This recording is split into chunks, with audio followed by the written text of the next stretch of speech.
चिरागों में रोशनी न रही।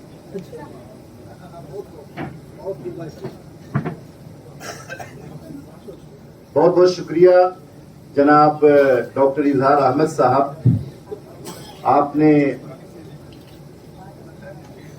बिहार लेजिस्लेटिव काउंसिल के चेयरमैन मोहतरम जनाब देवेश चंद ठाकुर जी के लिए ये महफिल सजाई है।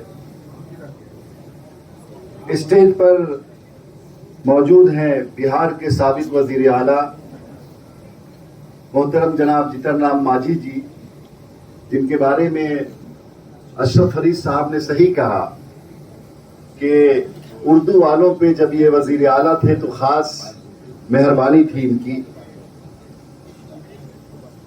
राष्ट्रीय जनता दल के सीनियर लीडर और बिहार के मुसलमानों की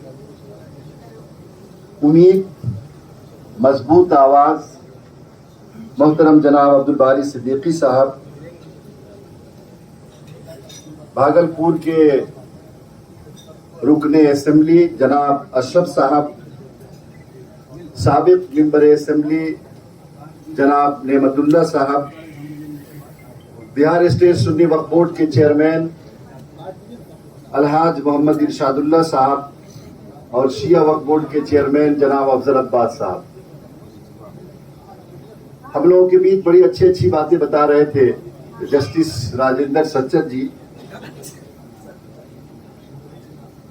मोहतरम जनाब इम्तियाज करीमी साहब, मोहतरमा रोजीना नाजिश साहिबा और डॉक्टर एजाज अहमद साहब, जनता दल यूनाइटेड के जनरल सेक्रेटरी जनाब अजली बारी साहब, प्रोफेसर असलम जावेदा साहब, जनाब अरशद फिरोज साहब और मोहतरम जनाब नवाब अतीकुज्जमा साहब, डॉक्टर अनवरुल हुदा साहब काफी एक्टिव, मुतहर्रिक और फाल आदमी हैं और हर महफिल की जान हुआ करते हैं। उर्दू की बहुत मजबूत आवाज जनाब फखरुद्दीन आरफी साहब और कलकत्ता से चलकर पटना की जमीन पर बहुत मजबूत बात रखने वाले जनाब नसीरुद्दीन शाह साहब और जनाब साहब अख्तर साहब। बातें तकरीबन आ चुकी हैं और मैं इस बात के लिए जनाब डॉक्टर इजहार अहमद साहब को मुबारकबाद देता हूं कि उन्होंने देवेश चंद ठाकुर जी को, जिनके बारे में बहुत सारी बातें आई, लेकिन मैं बहुत मजबूत अंदाज में ये बात कह सकता हूं कि अभी जब मैं कारवाने फिक्र अमल निकाला और 22 जिलों में गया, खास तौर से सीतामढ़ी, मुजफ्फरपुर, शिवहर, इन इलाके के मुसलमानों में जो इनके ऊपर एतमाद है, जो मुसलमान इनसे उम्मीद करते हैं, हालांकि उस वक्त जनता दल यूनाइटेड भारतीय जनता पार्टी के अलायंस में थे हम लोग, इसके बावजूद जो भरोसा इनके ऊपर मुसलमानों का था, खास तौर से उलमा के बीच, मुसलमानों के बीच, दानिशवरों के बीच, ऐसा बहुत कम लीडरों के साथ होता है। और मैंने आकर के उनसे ये जिक्र भी किया, देवेश चंद ठाकुर जी, पता नहीं डॉक्टर इजहार अहमद साहब का उनसे क्या रिश्ता है, लेकिन हम उर्दू वालों को इसके लिए उनका शुक्रगुजार होना चाहिए कि उन्होंने बिहार लेजिस्लेटिव काउंसिल में उर्दू के साथ जो सलूक और रवैया किया हुआ है, जिस तरह उर्दू सहाफियों को, उर्दू के पत्रकारों को जिस तरह से पासेस वहां से जारी हुए हैं, वो विधानसभा में ऐसा नहीं हुआ। और आप ये नोट कीजिएगा कि काउंसिल में जो इज्जत उर्दू वालों को मिल रही है, विधानसभा में सौतेला सलूक किया जाता रहा है। आपको याद होगा कि विधानसभा के स्पीकर थे जनाब, इससे पहले जो बीजेपी के आजकल अपोजिशन लीडर हैं, उन्होंने विधानसभा के कैरेक्टर को चेंज करने की कोशिश की, उन्होंने उसके कलर को चेंज किया। वहां ऐसे ऐसे प्रोग्राम पूजा और अर्चना के और सरस्वती पूजा के विधानसभा में कराना शुरू किया جس سے لگنے لگا کہ قانون کے اس مرکز میں کیا یہ سب ہونا باقی رہ گیا ہے. اور میں آپ کو ایک بات بتاؤں, یہ جتن رام ماجھی جی ہیں اور دویش چند ٹھاکر جی ہیں, ان لوگوں کے لیے یہ نوٹس کرنے والی بات ہے کہ پہلی مرتبہ اسمبلی میں ایسا ہوا ہے کہ اردو کے پترکاروں کا داخلہ آدھے سے زیادہ کم کر دیا گیا, بند کر دیا گیا.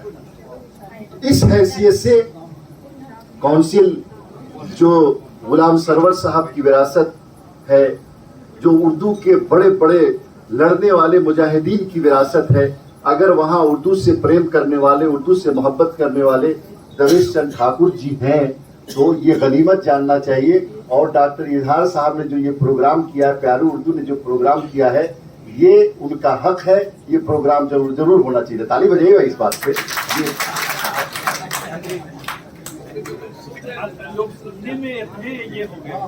نہیں, وہ کیا ہے کہ وہ تالی بجانے میں اردو والے بڑے کنفیوز ہیں. جیب میں ہاتھ لگے تو بتا بجائیں گے. ارے تالی بجانے سے کیا ہوگا؟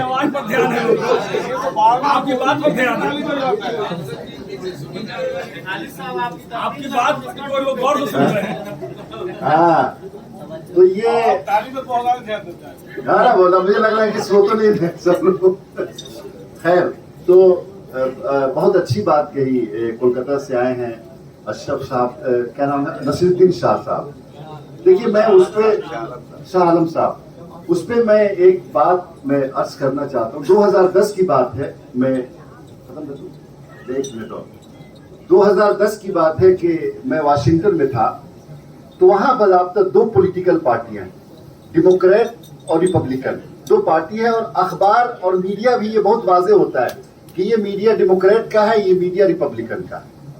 میں نے وہاں ایک بڑے سینئر صحافی سے پوچھا, ایک اخبار کے ایڈیٹر سے, نیو یارک ٹائمز کے ایڈیٹر سے, کہ بھئی ایسا کیوں ہے یہاں کہ ایک دم بالکل آئیڈینٹیفائڈ ہے کہ یہ ڈیموکریٹ ہے, ریپبلکن ہے, یعنی یہ پارٹی یہ پارٹی ہے. تو انہوں نے کہا کہ ہم لوگ منافقت نہیں کر سکتے کہ اس کو بھی پسند ہے اس کو بھی پسند ہے. دیکھیے, ہندوستان کا یہ المیہ ہے کہ جو سیکولر سوچ کے لوگ ہیں ان لوگوں نے میڈیا کے بارے میں کبھی سوچا ہی نہیں, اور فینیٹک لوگوں نے, فرقہ پرستوں نے میڈیا کا ایک ہجوم کھڑا کر دیا. یہ ہماری کمزوری ہے. ہم سیکولر سوچ کی پارٹیوں کی, سیکولر سوچ کے انٹلیکچوئلس کی اور سیکولر سوچ رکھنے والے لوگوں کی کمی ہے کہ آپ اپنی سوچ کا ایک بھی میڈیا ہاؤس کھڑا نہیں کر پائے ہیں. ہم کسی کو الزام نہ دیں, اپنے آپ کی اصلاح کریں اور اپنے آپ کو سوچیں کہ ہم نے میڈیا میں کیا کردار ادا کیا ہے. وقت آئے گا سب کچھ بدل جائے گا. بہت بہت شکریہ.